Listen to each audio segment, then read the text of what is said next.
Nyata nih kula terangno masalah niki diapal mawon teng ati al arif billah asir no? Al arif billah asir, orang yang makrifat kepada Allah atau makrifatu itu menjadikan dia ditawan.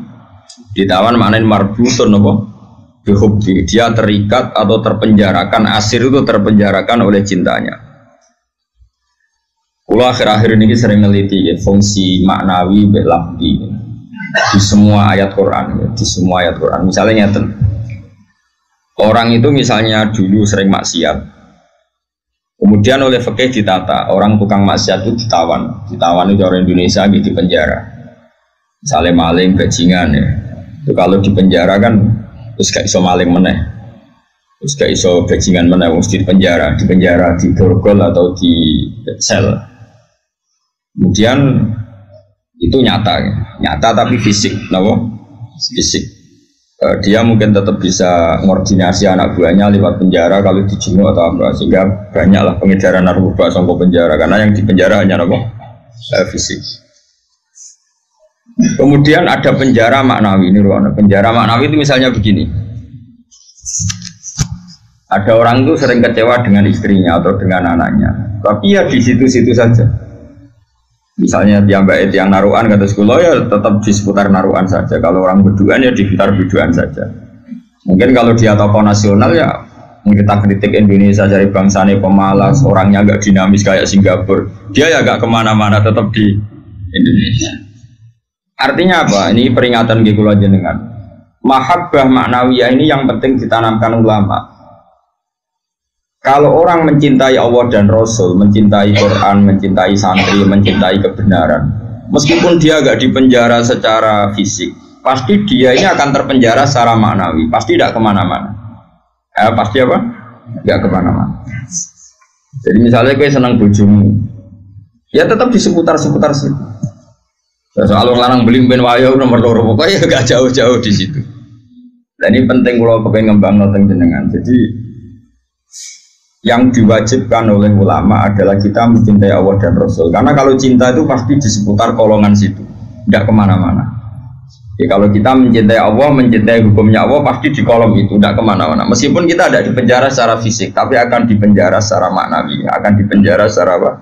Maknawi. Maknawi itu tadi, fisiknya kita bebas, tapi ya gak kemana-mana karena diikat oleh mahabbatullah wa mahabbatu Rasul. Ini disebut nama al-arif billah nama asirun, dia marbutun dan cancang dihubbi klan seneng neng napa Allah.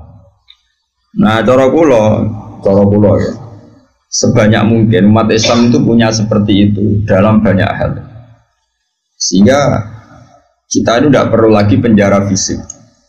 Ya saya ulang lagi, kita tidak perlu lagi penjara fisik. Penjara fisik itu repot, selain tidak efektif juga ya juga tadi ya apa ya, cara berko penjara ya potensinya ya kembali lagi. Tapi kalau orang itu hatinya bisa dipenjara oleh mahabbatullah wa rasuli itu luar biasa. Lalu disebut walladzina amanu asyaddu hubbal lillah.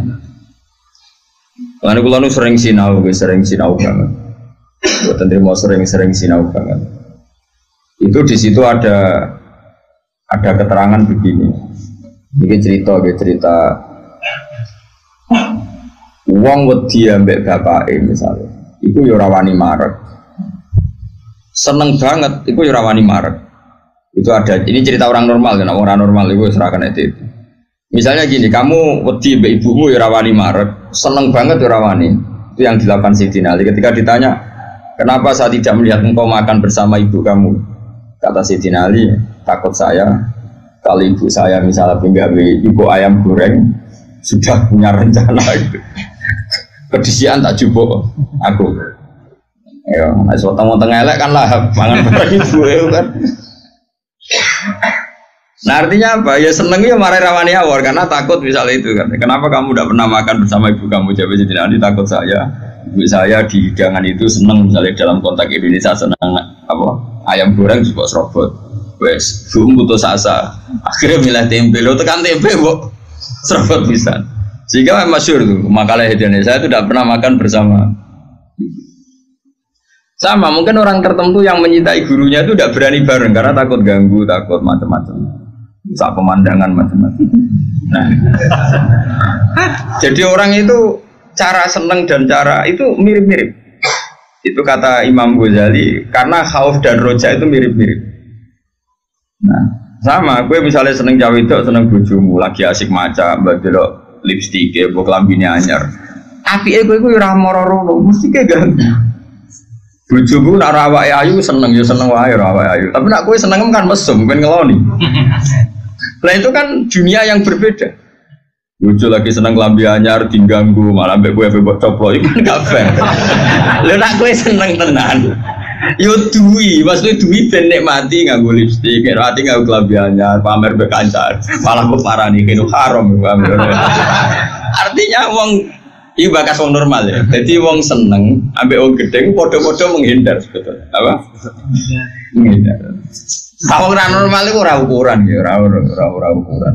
Wong ora normal iki ya angel ya.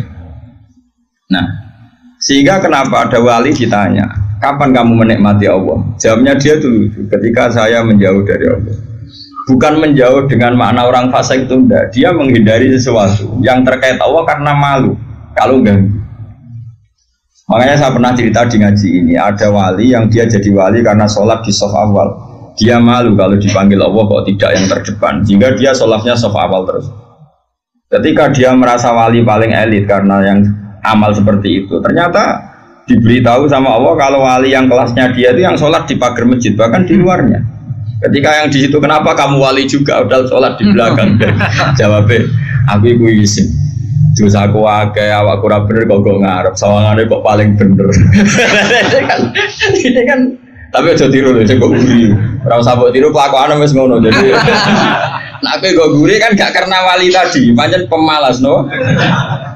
Iku wis ora wali. Umpama niru-niru ya wis gawe gak ora asli. Maksudnya sing wali asli sing tak critakno iku. Nek niru-niru kan wis gawe. Iku wis gak sah cara wis. Terus plagiat cara nang kampus wis. Lah idene wong liya mbok bajak ya. Dadi dhewe wis ra iso niru kan ya mergo kan aku guri niru kula isin Gus Wan pengen aku arep plagiat ya cara kamu wis gak sah. Tapi dulu ada wali itu malah justru seperti itu. Makanya ini kan pelajaran bagi saya jenengan. Jadi yang penting kita ini sebanyak mungkin menciptakan penjara manawi. Kalau itu sukses itu umat Islam luar biasa. Wanu ngerasa, makanya saya ulang lagi saya itu berhubung yang sekolah kurikulum sudah banyak, yang bikin yayasan formal sudah banyak, yang ingin alim, ingin doktor tafsir fikih banyak, yang ingin punya gelar dalam disiplin ilmu tertentu banyak. Saya itu ingin ada yang selalu tetap seperti saya. Karena kelemahannya sistem kurikulum atau gelar resmi, tentu kebaikannya juga banyak. Saya ulang lagi, kebaikannya juga banyak.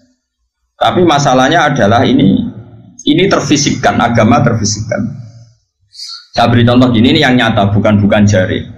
Saya punya teman, dia cara berpikir, Gus kita harus bikin kurikulum. Karena kalau kita tidak punya doktor fikih atau doktor tafsir atau doktor ahli sunnah pokoknya.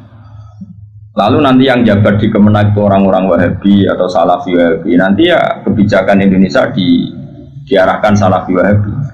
Jadi lama-lama kayak Wali Songo itu tidak dikatakan pusat sejarah tapi pusat kemusyrikan. Karena rombongan Wali Songo ini rombongan kemusyrikan. Nggak ketuanya ya ketua. Jadi nanti mereka. Nah, tapi kalau yang megang di departemen itu orang-orang Sunni kan mesti diarahkan ke Sunni juga. Oke itu baik sekali. Tapi saya bilang gini, secara matematika bisa dihitung. Lembaga kenegaraan, departemen, Kemenak lah dalam konteks kita karena santri misalnya Kemenak, itu hanya berapa juga? Paling yang ngurusi haji, ngurusi ini itu, ngurusi pernikahan, ngurusi pengadilan agama. Lembaganya itu bisa dihitung, taruh saja 10 terus jumlah yang ditangani hanya berapa kasus? Bandingkan kalau kita, saya ulang, tapi ini tetap penting, saya ulang lagi tetap penting. Ada teman-teman kita di situ dan tentu syaratnya yang punya gelar. Kan nggak mungkin kayak ngelamar jadi dirjen haji terus jeneng sopo Ruhin karir sabar fakir suwi itu ya prestasi. Itu kan poin, cara pengiran poin, tapi cara negara kan enggak. Cara pengiran poin, Kang nyabari nasib suwi itu cara pengiran poin. Terus wis wanen itu cara pangeran yo poin. Ada hadis Allah itu malu nyiksa orang sing wis wanen. Oh itu cara agama poin, tapi cara negara kan ndak. Terus Allah itu seneng wong fakir sing lemu. Mergo wis rido mbek kodok kodar iku ya poin. Lah itu gurunya Imam Syafi'i itu lemu. Makanya kan Imam Syafi'i jarang ono wali sebab lemu kecuali Abdul Hasan Asy-Syaibani. Itu dekne dadi wali mergo lemu. Gua ngertak sange ridane mbek Allah mangan. Ngertak kok mangan terus. Ora ono wong warak saka rahmate pangeran. Kowe mangan kok leren, berarti kowe nganggep ngakhiri rahmati Allah. Tapi nek ora iso leren. Ya jadi wali. Jalur itu pun bisa jadi wali. Tapi ojo gawe lho, iki kan wis gawe, ora partene iki wis gawe, angger bar iki wis gawe, wis apa? Wis plagiat to. Tadi kau lah wis niru-niru wis ra oleh, gak keren no. Terus sekarang kita hitung, ruang ini. Ini nyata ya, dan saya sering ya berdebat seperti ini atau mikir seperti ini. Karena saya ketemu berbagai pihak, ya tentu yang baik, yang punya mental ad-dinu an-nasiha, ya punya mental nasihat. Nasihat itu iradatul khairi nabo liwiri selalu berkeinginan baik untuk yang lain. Lalu ada kiai-kiai kultural kayak Pondok Sarang, Lirboyo, Sidogiri, pondok-pondok besar. Ini kan nggak ada gelar. Tapi setiap di pondok itu diajari madzhab ahli sunnah wal jamaah. Ono sing kerja temangsang yang pedalaman Kalimantan, ono sing bisnis bongkar buangkrut nganti tuwek melarat, ono sing sugih mergo diorder dari guru privat. Ono sing juga mergo dikultusno dukun nak ndonga mandi, macam-macam. Nah ini kan dari berbagai lini, ono kabeh. Ono sing darani wali, terus rambutnya gondrong, geng, macam-macam. Terus wong yakini nak rambutnya ra kena dipotong. Terus adol godri yo larang macam-macam lah. Pokoke macam-macam jenisnya macam-macam. Sing sowan yo macam-macam. Pejabat kebentuk pangkat sowan. Ono sing suwantok njuk ngombe, ono sing njuk godri, ono sing njuk donga. Kula nak maca piyambak abot iki kula sangoni wong jenengan semoco, macam-macam lah. Wong suka ora ngajar kiai di order. Akhir kon maca dhewe mboten saged iki. Kula tok salam templek jenengan semoco. Kiyaine wong dhuwit ku ya penting. Iku yo pinter dhuwit ditampa terus ngombeni banyu didongani kon ngombe. Wong percaya yakin ya lalah mancing. Macam-macam. Tapi ini nangani ribuan orang, mungkin jutaan orang, dan karena yang nangani ini orang-orang ahli sunnah, maka mereka akan mengembangkan mazhab apa? Ahli sunnah. Saya itu berkali-kali cerita di mana-mana. Saya itu punya teman dulu sekolah itu goblok era karuan, terus melarat goblok kritik. Woi ora tau munggah kan sekolah. Wireng pisan, lumayan kue putar. Irang. Itu sekolah ora tau munggah. Senengane jaduk bocah. Pokoke seneng jaduk. Dia itu kerja di pedalaman Kalimantan. Kerja betul, dulu juga ada HP, dia punyanya surat. Gus kulon itu teng pedalaman Kalimantan. Itu tiang-tiang tak ajak Jumatan itu tak ajak sholat zuhur. Dia eling sisa-sisa fikih eling.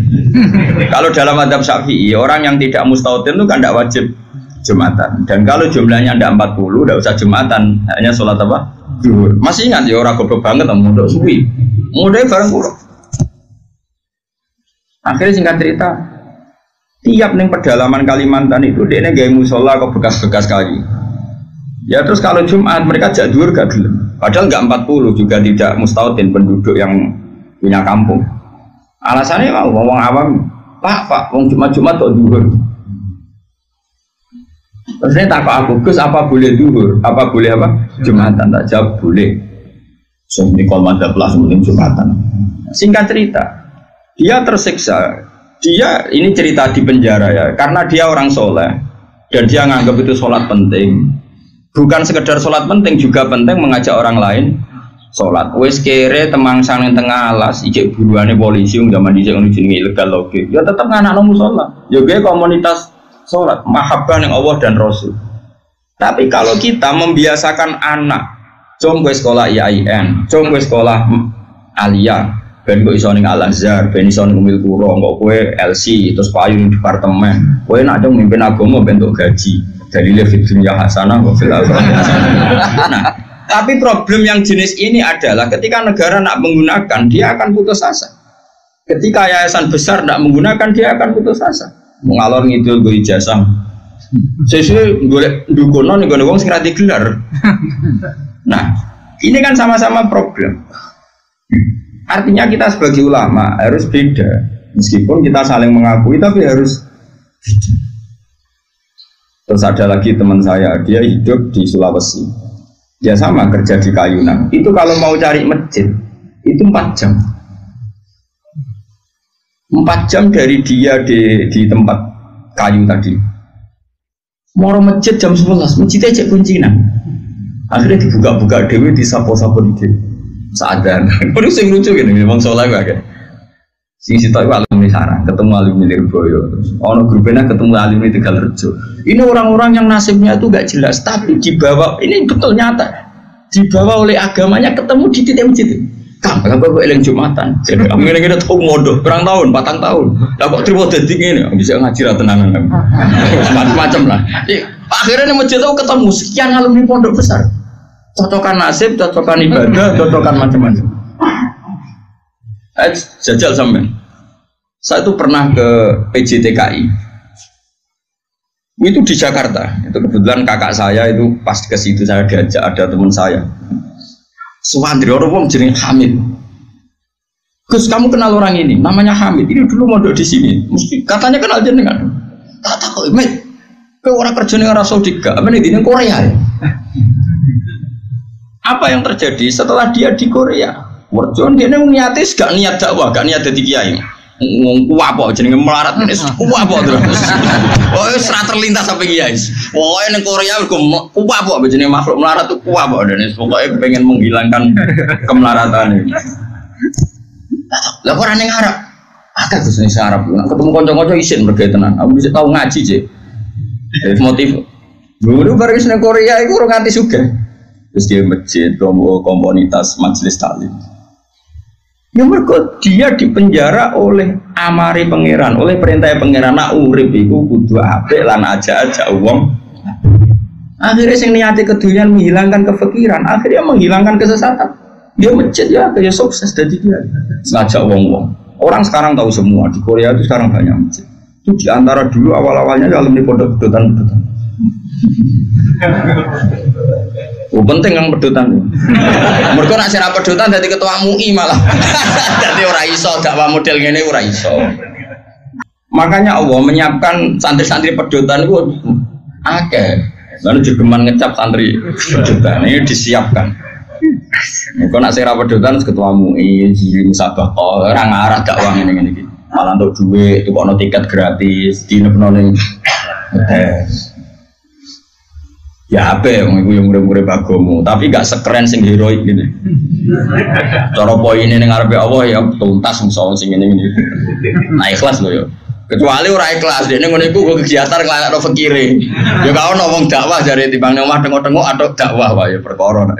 Tapi lumayan lah. Singkat cerita gini, ini yang perlu jadi madhab saya dan saya fatwakan terbuka seperti ini. Andai kan semua orang dipenjarakan oleh cintanya kepada Allah, kamu gak usah khawatir hidup di mana-mana, pasti dia akan murid-murid agamanya. Aku kan ngene-ngene ku kiai, anak kiai, murid kiai, dan tahu betul seperti itu. Saya punya teman sekarang jadi DPR provinsi di Kalimantan, itu orang Bali. Dulu ngaji sorokan mungkin sama saya di Sarang. Dia alumni Pondok Sidogiri. Itu bapaknya keluarga besarnya bakul sate. Ke Bali itu nyati adul sate. Ya santri pedotan. Oh, mereka pedotan ketemu ini. Ngeduro maksudnya sesuai kelas masing-masing. Bareng bakul sate sukses ngajak ponakane, ngajak tanggane. Tahu-tahu kampung situ jadi komunitas Madura. Karena jumlahnya signifikan bikinlah masjid. Setelah ada masjid, terus gak kepikiran anak bakul sate di pondok di Sidogiri. Karena di situ sudah ada komunitas muslim. Ono majelis taklim, ono muslimatan, fatayatan macam-macam. Pondok itu kira anaknya kebenaran, mungkin karena barokahnya dakwah. Anaknya alim, cerdas. Macam ini bisa. Di situ kiri tamat masih mondok lagi ke sana. Langsung tingkat berapa dulu yang ngetes saya dulu? Ya langsung alim. Coba. Jadi artinya gini loh, orang-orang yang dipenjarakan oleh mahabbatullah wa rasulih, kere yo gawa agama, suga yo gawa agama, temangsang yo gawa. Kemana-mana bawa. Lalu lucunya kita sebagai pakar agama malah membatasi, sekolah sing ono gelar ben iso dadi ngene dadi. Ini menurut saya pembatasan, tapi tetap boleh. Saya ulang lagi tetap boleh. Nak sing bakatnya digelar ya digelar nggak apa-apa. Tapi harus ada ulama yang kayak saya. Lah pula mungkin suatu saat mungkin bisa saja Hasan nanti punya gelar nggak masalah. Tapi tetap tak cekoi pikiran seperti ini sehingga kalaupun punya gelar, gelar itu tidak mengikat hanya membidik departemen atau yayasan tertentu. Tetap yang dibidik itu dakwah ilallah wa ila rasul. Ini penting dan saya akan berkali-kali ngomong gini terus sampai sama.